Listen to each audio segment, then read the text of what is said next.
반갑습니다. 성북구 한결 요양보호사 교육원에서 교육을 이수하신 교육생들을 중심으로 2024년 시험 출제 문제를 질문해서 작성한 내용으로 구성을 했습니다. 2024년 시험 첫 회부터 지난 7월까지의 시험 중 자주 출제가 된 문제들이기 때문에 반드시 공부해 두시면 좋겠습니다. 가장 먼저 노년기 심리적 특성에 대해서 시험에 나왔는데요. 우울증 경향의 증가가 가장 많이 나왔습니다. 우울증 경향의 증가는 불면증, 식욕부진, 그리고 체중 감소와 같은 신체적인 증상과 함께 적대적이고 비난 등의 행동을 보인다라고 나오면 우울증 경향의 증가인데, 이 외에도 심리적 특성으로는 내향성, 조심성, 경직성, 의존성의 증가, 그리고 생에 대한 회고의 경향, 친근한 사물에 대한 애착심, 유산을 남기려는 경향 등이 있습니다. 두 번째는 노인 부양 문제와 해결 방안으로 27쪽에 있습니다. 이 중에서 노인의 개인적인 대처, 재교육 프로그램에 참여한다라는 것이 시험에 나왔고요. 세 번째는 노인복지 원칙인데 38쪽에 독립의 원칙, 소득, 일자리, 교육, 가정과 같은 단어가 나오면 독립의 원칙에 해당한다라는 것 알고 계시면 좋고요. 그 외에도 참여의 원칙, 보호의 원칙, 자아실현의 원칙, 존엄의 원칙을 외우시는데 각각의 키워드들을 알고 계시면 문제풀이에 용이하겠습니다. 4번은 45쪽에 있는 노인의료복지시설에 관한 질문이었는데요. 그 중에서 노인요양 공동생활가정에 대한 문제가 나왔습니다. 노인요양 공동생활가정은 입소자 9인 이내의 시설이고, 노인요양시설은 입소자 10인 이상의 시설이라는 것 그렇게 구분을 하시면 좋겠고요. 다섯 번째는 노인복지시설, 47쪽에 있는 노인복지시설에 대한 문제였는데요. 노인학대 사례 신고, 접수를 하는 시설은 노인보호 전문기관에 대한 시험이 나왔습니다. 노인보호 전문기관, 보호는 항상 학대와 연관해서 외워두시면 좋습니다. 여섯 번째 문제는 산업재해보상보험법 사회보험과 관련한 문제였는데요. 77쪽에 있고요. 근로자의 업무상재해라는 말이 나오면 산업재해보상보험법인데, 이 외에도 국민건강보험이라든가 국민연금보험, 그리고 고용보험, 노인장기요양보험과 관련한 키워드들도 알고 계셔야 합니다. 일곱 번째 문제는 요양보호사의 역할 81쪽에 있는데요. 옹호자와 관련된 문제가 나왔습니다. 요양보호사 역할에는 그 외에도 숙련된 수발자, 정보 전달자, 관찰자, 말벗과 상담자, 동기 유발자가 있는데, 이 역시 각각의 키워드를 알고 계셔야 합니다. 89쪽에 있는 시설생활노인 권리 보호를 위한 윤리 강령 문제가 나왔고요. 92쪽에 시설생활노인 인권에 대한 문제 중에 차별 및 노인 학대를 받지 않을 권리에 대한 예시 문제가 출제되었습니다. 열 번째는 노인 학대 유형으로 105쪽에 있는 신체적인 학대에 대한 문제가 나왔고요. 11번째는 시각적 성희롱, 요양보호사와 관련된 그러한 문제이죠. 12번째는 요양보호사의 지급윤리 문제인데요. 이 문제는 항상 빠지지 않고 나오는 거죠. 13번째는 148쪽에 기침예절, 손으로 코와 입을 막고 기침을 한다라는 문제가 나왔고요.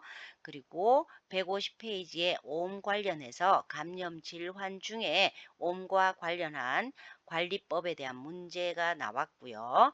15번째는 설사 환자를 돕는 법, 대처 방법에 대한 문제인데 167쪽에 있습니다.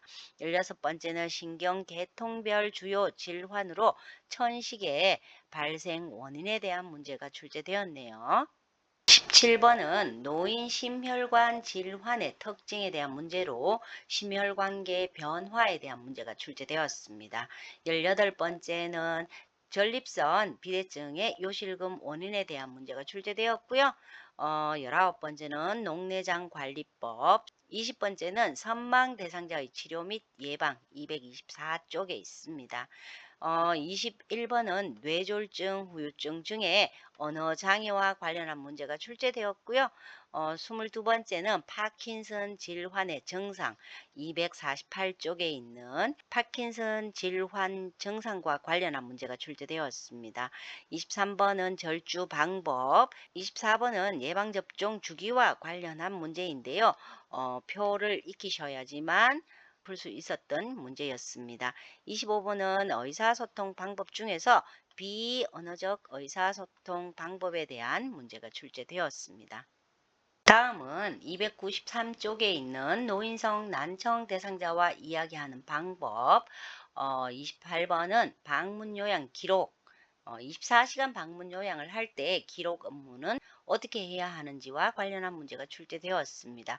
29번은 요양보호 업무 보고의 중요성, 30번째는 사례회의 목적, 어떠한 경우에 사례회의를 진행하는지에 대한 문제가 출제되었는데 343쪽에 있습니다. 31번은 식사 돕기의 기본 원칙, 32번은 휠체어를 이용한 화장실 이용 도움 366쪽에 있습니다. 침상 배설 돕기 369쪽에 배설 후 환기를 어떻게 할 것인가에 대한 문제가 출제되었고요. 34번은 이동변기 사용 돕기로 이 부분은 항상 시험에 나오는 내용이기 때문에 반드시 공부를 깊이 있게 해 두셔야 합니다. 유치 도뇨관과 관련한 문제도 굉장히 많이 출제가 되고 있습니다. 377쪽에 있는 소변 주머니를 비우고 처리하는 방법이라든가 유치 도뇨관을 삽입한 어르신의 주머니 위치, 소변 주머니 위치와 관련한 문제가 자주 출제되고 있고요. 36번은 구강 청결 도움 384쪽에 있는데 입안 닦아내는 순서와 관련한 문제가 출제되고 있습니다. 37번은 의치 세정제가 없을 때 대신 사용하는 것, 주방 세제라는 것 꼭 기억해 두셔야 하고요. 38번은 드라이 샴푸 이용하기 395쪽에 있는데 물 없이 샴푸 거품이 나도록 마사지 한 후에 마른 수건으로 닦아낸다가 정답이었던 문제입니다. 39번 회음부 청결 돕기 여자, 남자 어르신, 여자 어르신 모두 공부해 두셔야 하고요. 40번에 면도 돕기를 어떻게 하는지 401쪽에 있는 내용이 시험에 나왔습니다. 41번은 목욕 돕기인데요. 혈압이 상승했을 때 어떻게 하느냐 그와 관련한 문제인데 402쪽에 있고요. 42번은 통목욕 시 도움을 어떻게 제공해야 하는지 이 역시 자주 출제되는 문제이기 때문에 모두 익혀두시기 바랍니다. 43번은 편마비 대상자의 상의 벗기는 순서, 44번 편마비 대상자 바지 입히는 순서 이것 역시 항상 시험에 나오는 거죠. 416쪽에서 418쪽까지 꼭 공부해 두셔야 하고요. 하의 갈아입히기 역시 마찬가지입니다. 스스로 둔부를 들 수 없을 때 어떻게 도움을 제공해서 하의를 갈아입히는지 421쪽에 있는 내용을 공부해 두셔야 하고요. 46번 체위 변경과 이동과 관련해서 침대 위에서 아래로 또 바닥에서 침대로 침대에서 휠체어로 내용이 바뀌면서 시험에 출제가 되기 때문에 이 또한 모두 공부해 두셔야 합니다. 47번은 욕창 발생 부위인데 휠체어에 앉아 계실 때 욕창이 발생하기 쉬운 부위를 묻는 문제로 434쪽에 있습니다. 그리고 휠체어를 접는 법, 휠체어 상황별 조작법 등과 관련해서도 문제가 자주 출제가 되는데요. 내리막을 이동할 때 어떻게 휠체어를 조작하는지와 관련된 문제가 나왔는데 이 외에도 울퉁불퉁한 길이라든가 또 오르막, 엘리베이터와 같은 그러한 내용들을 각각 표로 구분해 놓았기 때문에 표에 나오는 문제들을 모두 알고 계셔야 합니다. 50번은 대여 가능한 복지연구인데요. 459쪽. 이 외에도 구입이 가능한 복지연구도 같이 외워두셔야 하고요. 51번 성인용 보행기와 관련해서 문제가 출제되었는데 보행보조차 선정 시 고려사항이 자주 출제되고 있습니다. 52번 역시 복지연구인데요. 지팡이의 길이, 항상 시험에 나오죠. 53번 골다공증 예방 운동 돕기 526쪽에 있는데 걷기, 산책, 등산 등 체중이 실리는 운동을 해야 한다라고 알고 계시면 좋습니다. 54번 골다공증 대상자의 식사 관리와 관련해서 시험이 나왔고요. 55번 식중독 예방 6대 수칙 중에서 익혀 먹는 것 냉장고에서 혹은 냉동실에서 꺼내서 반드시 익혀 먹도록 하는 그 수칙에 대한 문제가 나왔고요. 56번 냉장 냉동식품 보관 방법에 대한 문제가 출제되었고요. 57번은 탈수하기인데 약하게 짜기 그림이 자주 출제가 되는 그러한 문제입니다. 58번 치매 대상자의 약물요법 566쪽에 있는 건데요. 약물 복용 후 관찰을 해야 한다는 것 알고 계셔야 하겠습니다. 59번 입소한 지 얼마 되지 않은 치매 대상자가 자신의 방을 청소하겠다라고 할 때의 대처 방법인데요.